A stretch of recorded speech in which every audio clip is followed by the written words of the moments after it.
It's February 1942. Japan rules the Pacific skies. Cities burn, armies fall, and two nations, separated by an ocean, face a shared nightmare. In 6 months, the rising sun has conquered more territory than Hitler seized in 2 years. The Philippines, Malaya, Singapore, the Dutch East Indies, 15,000 Australians lie captured. The British Empire is reeling. America is stunned. But on this day, something shifted. Two nations decided to fight as one, and in doing so, they changed the course of the war. How did an unlikely alliance between Australia and the United States turn the tide against Japan? This is that story. December 7th, 1941. Pearl Harbor burns. The same day, Japan strikes Hong Kong, the Philippines, Malaya. By Christmas, they've taken Wake Island. By January, they're in Borneo and New Guinea. This isn't a war, it's a blitzkrieg across water. Japan's aim is clear: dominate the Western Pacific, secure the resource-rich Dutch East Indies, cut the supply lines between America and Australia, and isolate Australia. Not invade it, but neutralize it. Make it irrelevant. The Allies are caught flat-footed. 2 decades of interwar neglect, outdated equipment, peacetime thinking. Britain told itself Japan would never dare strike. America thought its Pacific fleet was untouchable. They were wrong. Within weeks, Japan controls more than 3 million square miles. They've severed the lifeline from America to Australia. And they're not finished.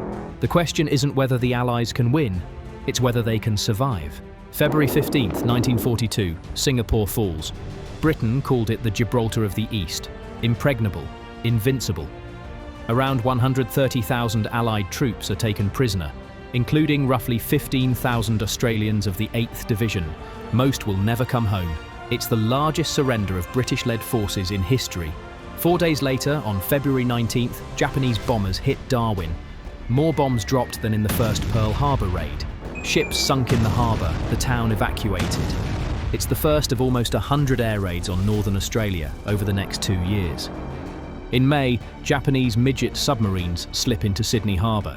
They sink a ferry. Panic spreads. The war isn't distant anymore, it's here. Prime Minister John Curtin faces an impossible reality. Britain can't help. They're fighting for survival in Europe and North Africa. The fall of Singapore shattered the myth of British protection. Australia is alone, outgunned, and running out of time. But this sense of desperation didn't appear overnight. Even before Singapore fell, Australia's leaders were already making a decision that would reshape the Pacific War.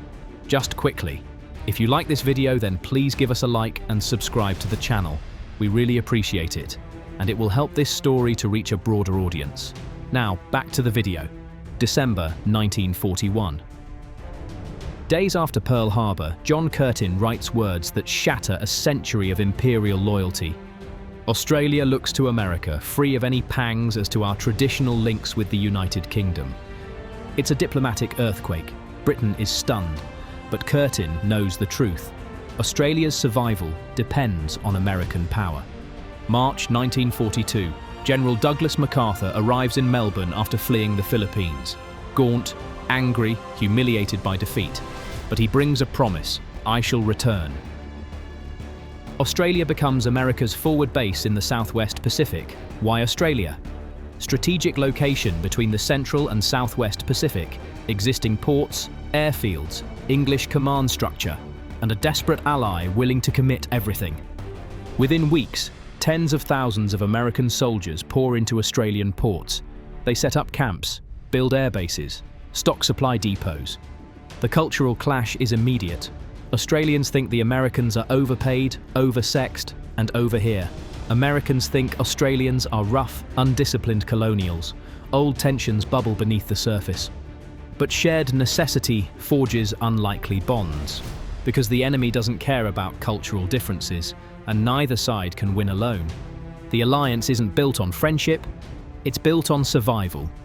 May 1942, the Battle of the Coral Sea. For the first time, American and Australian naval forces fight side by side. No ships see each other, it's all carriers and aircraft. Tactically, it's costly on both sides. But strategically, Japan's seaborne drive toward Port Moresby is stopped cold. Japan's advance has stalled. August 1942. Milne Bay, eastern tip of Papua. Japanese Marines land, expecting to seize the airfield easily.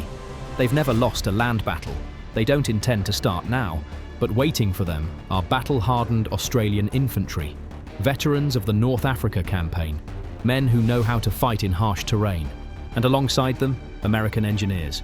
Building runways by day, grabbing rifles by night, the battle is brutal, fought in monsoon rain, hand-to-hand combat in knee-deep mud.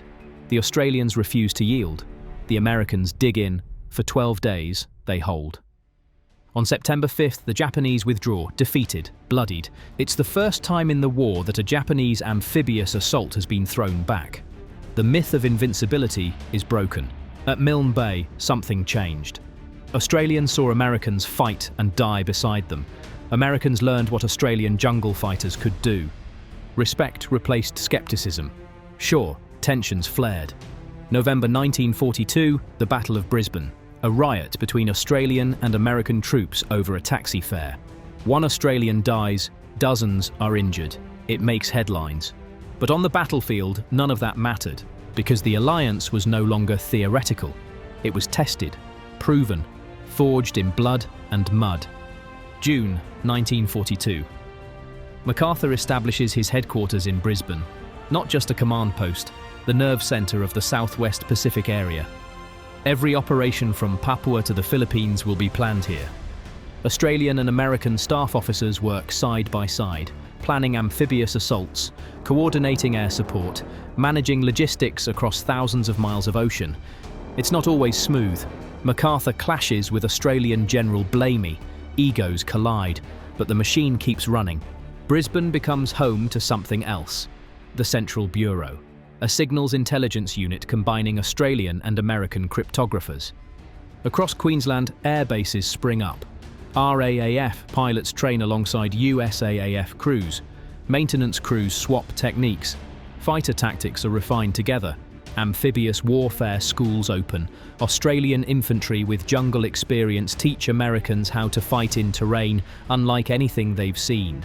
How to navigate dense vegetation. Identify threats. Survive tropical diseases.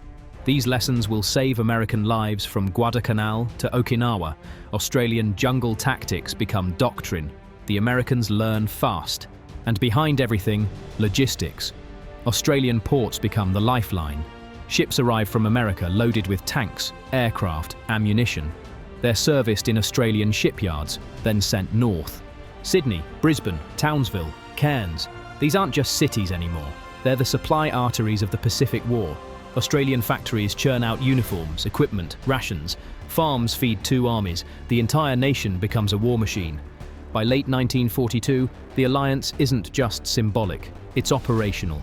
A single fighting force with two flags. And Japan is about to discover what that means. January 1943. Buna and Gona, on Papua's northern coast. Australian and American forces attack side by side. The fighting is hellish. Jungle, swamps, disease, entrenched Japanese positions. But they break through. By late January, Papua is secured. The pattern repeats. Lae, Salamaua, Finschhafen. Each battle sees tighter coordination. Australian infantry, American air power, combined naval support. Japan's defensive perimeter cracks.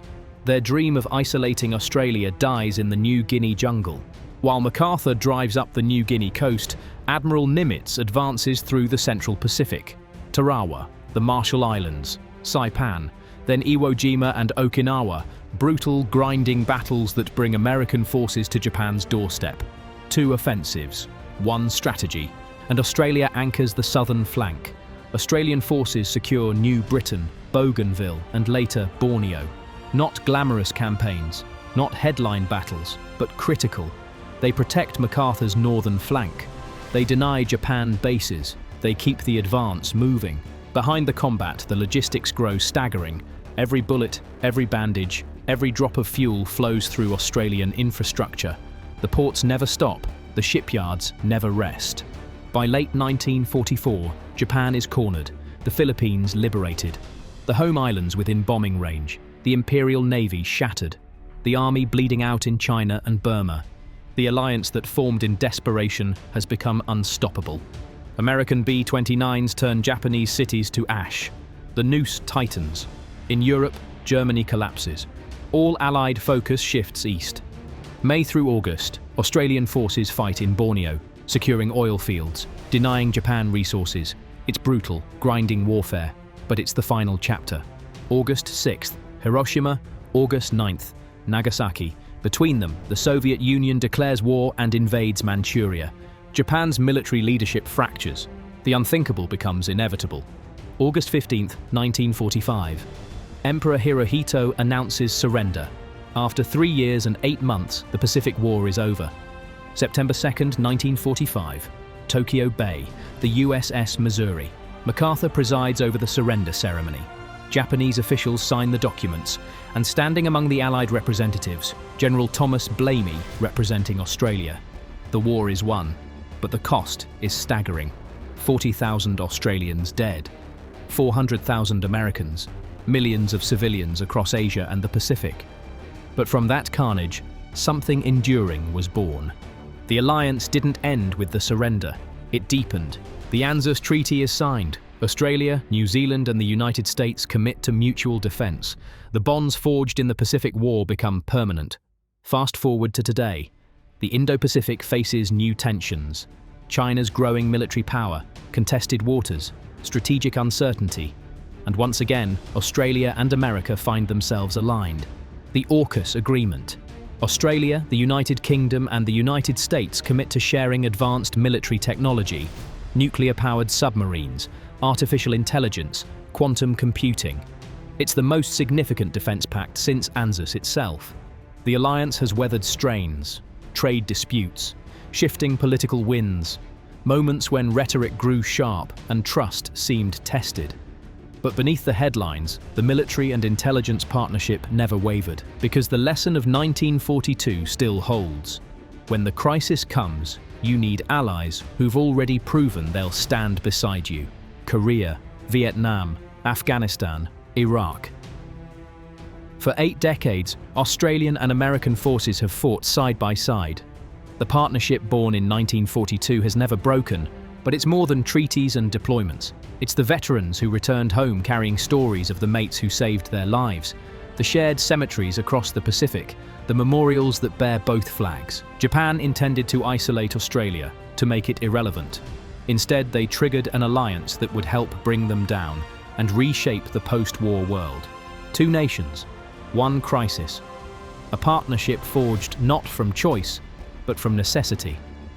Australians learned they couldn't rely on distant empires. Americans learned they needed allies who would stand when the bullets flew.